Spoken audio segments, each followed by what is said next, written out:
우리가 신명기 마지막 34장 말씀을 함께 읽습니다. 이 34장의 내용은 모세 죽음에 대한 내용을 기록해 줍니다. 모세 죽음의 의미가 무엇이고 또 그것이 오늘 우리에게 주는 교훈이 무엇인가를 잘 살펴서 오늘을 살아가는 저와 여러분에게 영혼의 양식으로 삼는 것이 중요하다, 이렇게 생각하면 되겠습니다.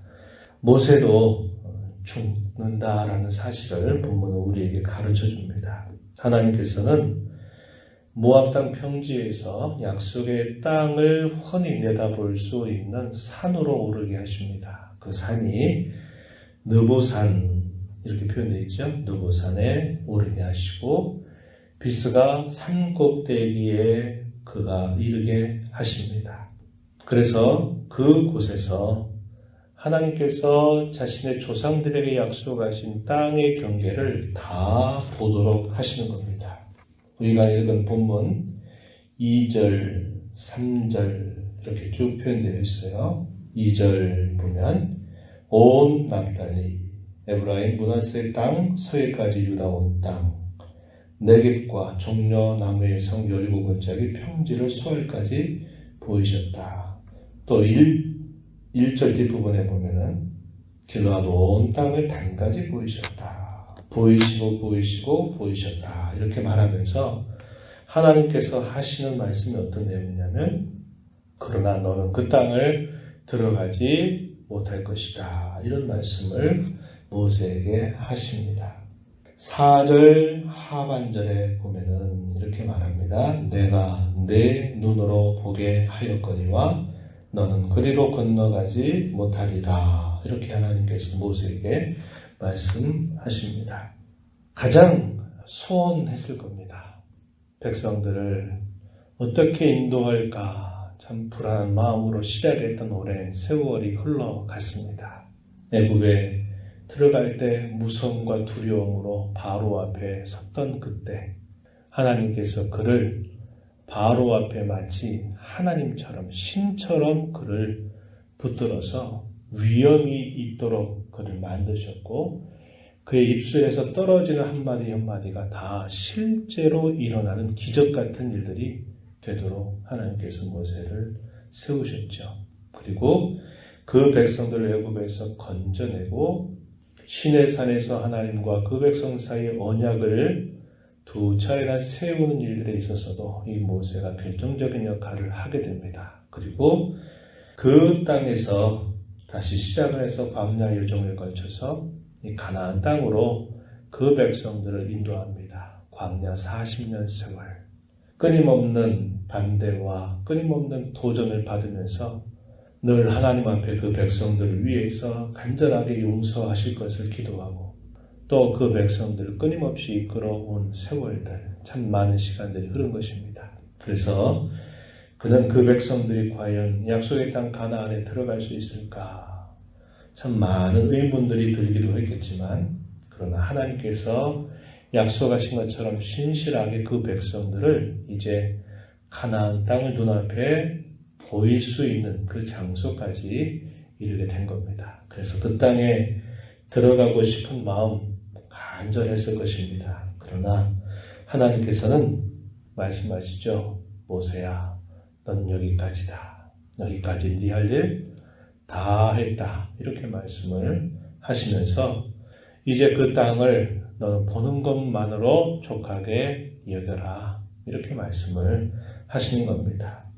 인간적으로 보면 얼마나 서운한 일이 될 수 있겠습니까? 그 오랜 세월 동안 하나님이 이 땅에 들이시겠다고 인도해 오셨는데 그 땅을 밟아보지도 못하고 그저 눈으로 보고 됐다라고 말씀하신 하나님 앞에 무척이나 서운한 마음을 가질 듯합니다. 그러나 모세는 하나님이 누구신 줄 알고 있어요. 하나님이 그렇게 말씀하시니 알겠습니다. 그것을 받아들이고 자신이 떠나가면서 이제 그 지도하는 그 권한을 여호수아에게 넘겨주는 일을 감당합니다. 그리고 여호수아가 그 일을 받아서 이제 이스라엘 백성들을 그 가나안 땅에 들이시는 일을 하도록 하시는 것이죠. 이것은 우리가 뒤에 가서 좀 더 생각해 보겠지만요. 왜 하나님께서 왜 모세를 그 땅에 들이지 않으셨을까라고 말할 때 우리 두 가지 정도로 생각해 볼 수 있어요. 하나는 뭐냐면 상징적인 어떤 교훈을 주기 위한 뜻이 있다라고 하는 겁니다. 이게 무슨 말이냐면 모세 그리고 그 모세의 뒤를 이어서 나와 같은 선지자 하나를 일으키겠다. 신명기 18장 18절 말씀에 보면 그 말씀이 있어요. 모세와 같은 선지자가 없다. 그런 말씀하죠. 먼저 성경 본문을 좀 보면 10절에 가서 보면 이렇게 말합니다. 그 후에는 이스라엘에 모세와 같은 선지자가 일어나지 못하였다. 이렇게 말하죠. 모세와 같은 선지자가 일어나지 못했다. 이 말은 그와 같은 역할을 감당할 선지자가 없었다. 그런 말이 되는 겁니다. 왜 그를 그렇게 중요하게 여기는가?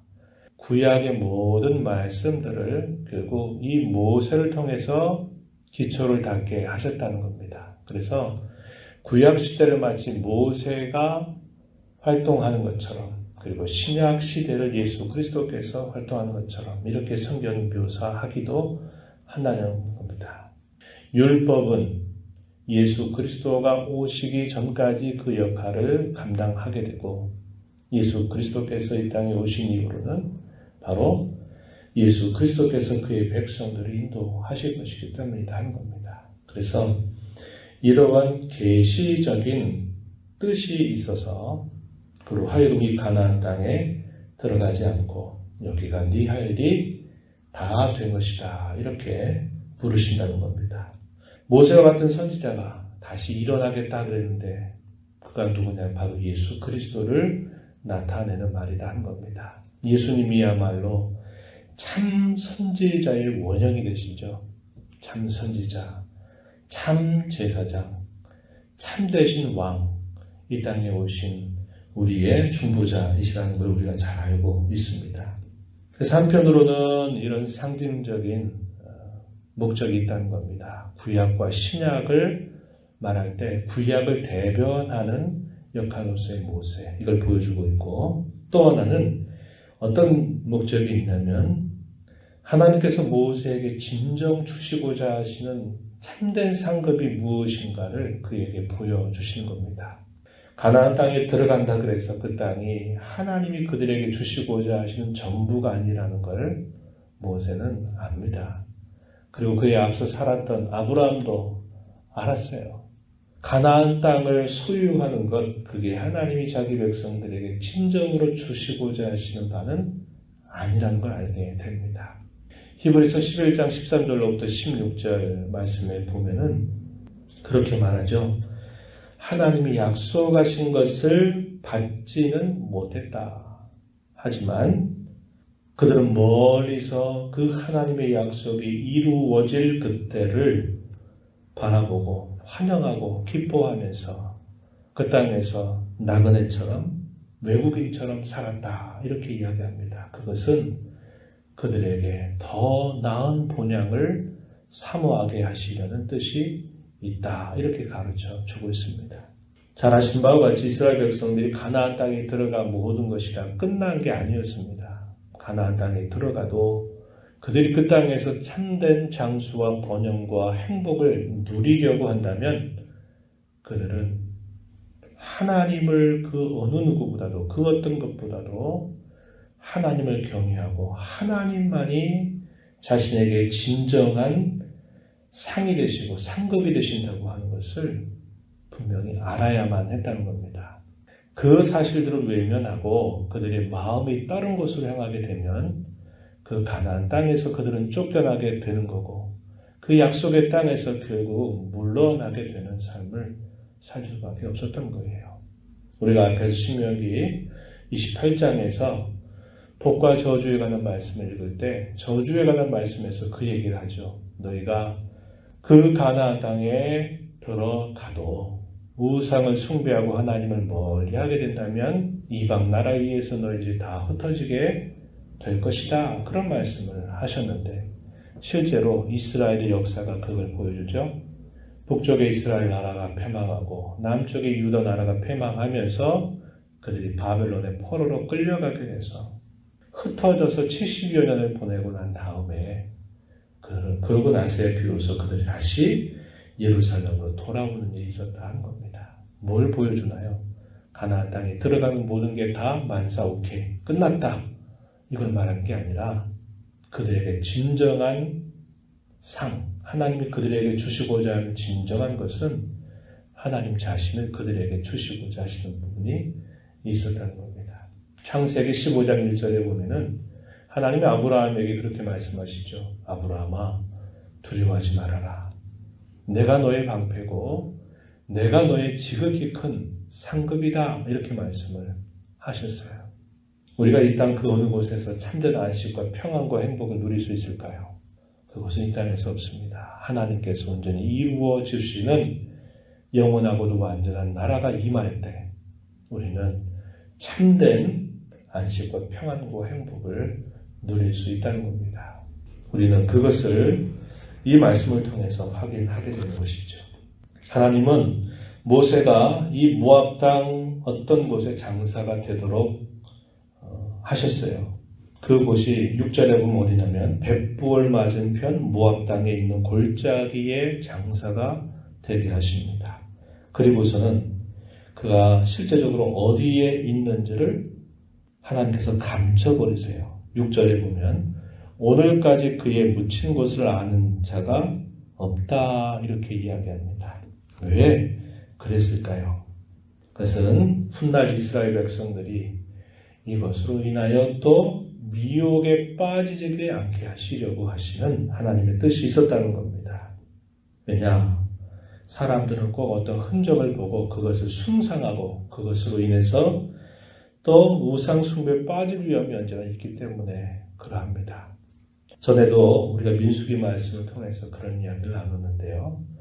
이스라엘 백성들이 원망하고 불평하는 일로 인하여 하나님이 그들이 살고 있는 진영으로 뱀들을 몰아가시죠. 뱀에 물린 사람마다 다 죽어갑니다. 모세가 하나님께 용서를 구하게 되자 하나님께서 노스로 뱀을 만들어 장대 위에 그것을 달아라 이렇게 말씀하셔요. 그래서 그 노스로 만든 뱀을 보는 사람은 다 치유함을 받게 하십니다. 노스로 만든 그 뱀, 우리 속에는 그것이 이제 다 사라졌겠지 생각하는데 그것이 훗날 히스기야 시대까지도 그 노스로 만든 뱀이 보존이 돼가지고 그것을 가지고 사람들이 이 놋뱀엔 기적이 나타난다. 이 놋뱀을 보기만 하고 이걸 만지기만 해도 우리의 병이 나을 수 있다. 이런 식의 생각을 갖고 그걸 우상처럼 받던 일이 생겨버렸어요. 그러니까 히스기야가 종교개혁을 단행하면서 그것을 가루로 부셔 만들어버리죠. 이건 결코 우리가 숭상할 그 어떤 성물이 아니다. 이렇게 이야기하면서 그렇게 한 것입니다. 하나님은 모세와 같은 위대한 지도자를 들어 사용하셨어도 그의 무덤이 어디인가를 사람들에게 알리지 않도록 조용히 그를 불러가셨다는 것을 알게 됩니다. 그의 나이는 120세였다고 말합니다. 그러나 그는 눈이 흐리지 아니하였고 기력이 쇠하지 아니했다. 이렇게 이야기합니다. 하나님께서 정해주신 때가 다 찼다는 것을 우리에게 보여주는 것이죠. 그가 죽은 이후에 30일 동안 애국했다. 이렇게 본문은 우리에게 소개를 해주게 됩니다. 모세가 했던 그 특별한 위치에 대해서 10절 이하를 보게 되면 모세와 같은 선지자가 일어나지 못하였다. 이렇게 설명했고 모세는 어떤 면에서 특별했느냐? 여호와께서 대면하여 아시던 자다. 마치 얼굴을 대하고 대화하듯이 했던 그런 사람이었다. 이렇게 소개하고 또 모세는 바로왕과 애굽 사람들 앞에서 마치 신처럼 여김을 받았던 인물이기도 했습니다. 본문 12절에 보면 이스라엘 백성들 앞에서 모든 큰 권능과 위엄을 행하였던 사람이다. 이렇게 소개를 해주고 있습니다. 모세에 대하여 히브리서는 그렇게 말합니다. 하나님의 온 집에 충성한 사람이다. 이렇게 말해요. 예수 그리스도는 모세보다도 더 하나님의 온 집에 충성스러운 일을 행하셨다라고 이야기합니다. 순종의 백성으로 사는 법, 그것을 이 모세와 우리의 주님 예수 그리스도는 분명하게 보여주셨다는 것이죠. 우리에게 정해진 때가 있다는 것을 우리가 기억해야 합니다. 힘이 있다고 해서 언제나 다 할 수 있는 기회가 있는 게 아니죠. 모세가 120세로 부름을 받지만 그는 귀력도 쇠하지 않았고 그의 눈이 흐려지지도 않았다고 말합니다. 그러나 하나님이 때가 됐다 생각할 때는 우리가 언제나 부름을 받을 수 있다는 것을 알게 되는 것이죠. 우리에게 주어진 때를 기회일 때, 섬김의 때 그렇게 알고 충성스럽게 순종하는 자로 살아가는 저와 여러분의 삶이 되기를 진심으로 바랍니다. 하나님 아버지 이 새벽 시간 저희들을 불러주셔서 오늘도 말씀하시는 하나님 앞에 말씀 듣는 자로 세워주셔서 감사합니다. 하나님께서 우리를 부르시면 우리가 어떠한 형편과 처지, 어떤 모습 속에 있을지라도 우리가 부름을 받아서 가게 될 것입니다. 하나님께서 지금 오늘 여기서 저희들에게 하나님을 사랑하고 하나님의 뜻을 행하고 하나님을 섬길 기회로 주신 것을 소중하게 여겨서 모세가 하나님의 온 집에 충성하고 우리의 주님 예수 그리스도께서 하나님의 집에 더 충성스러우셨던 삶을 사신 것처럼 하나님 앞에 충성스러운 자들로 저희들의 삶을 살아가도록 인도해 주시기를 원하고 바라옵나이다. 이 땅에 살지만 늘 하나님의 나라에 속한 자임을 기억하고 참되고 영원한 본향이 임할 때까지 늘 그 나라를 소망하고 기뻐하며 바라보며 살아가는 저희들의 삶이 되게 해 주시옵소서. 은혜의 보좌 앞에 나와서 아버지의 은혜를 간절하게 구하는 모든 심령들을 품어주시고 강구의 귀를 기울여 주옵소서. 예수님 이름으로 기도하옵나이다.